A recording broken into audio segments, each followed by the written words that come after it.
Hello everyone! For today's video is magluto ta og sauteed spinach char. Ginisang kuan ra godoy alugbate.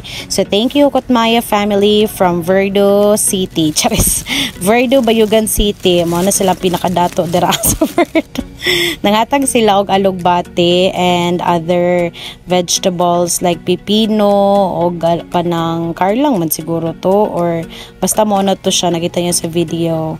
And then magluto po tag mais og napud tay humay dira. So wala na ko gipakita gyud sa nako pag prepare sa lamas. Kay for sure kabalo na mo grabe na pud kaayo di mo kabalo maghiwa og lamas oy.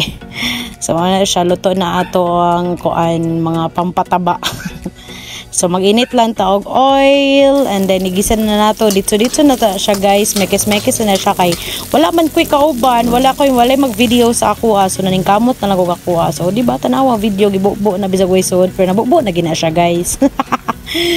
So ato lang i-mix ang spinach, cherry spinach, alugbati oy.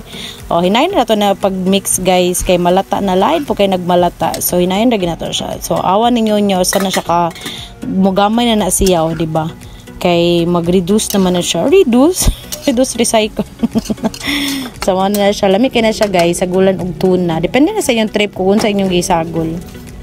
So once again, thank you kaayo sa Kutmaya family, especially kang Ayla, single choice.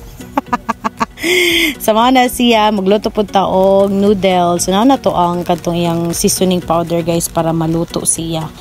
And then ako guys, magluto ko is butang jud ko og kanang pepper.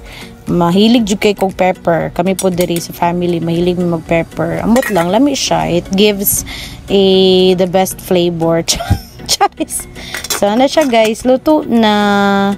Lami kay mong pamahaw, diba? Nay mais, tay humay, so pili lang mo murag karinderya, diba? Ukab-ukab. So muna si Auntie Dayan. Kaon na Auntie Dayan kay mo na diet pa. May diet diba ang isa? Gihalangan. Wala pa siya halang kuan di. Ginitan. So more na siya guys. Thank you so much for watching. Bye. Ingat.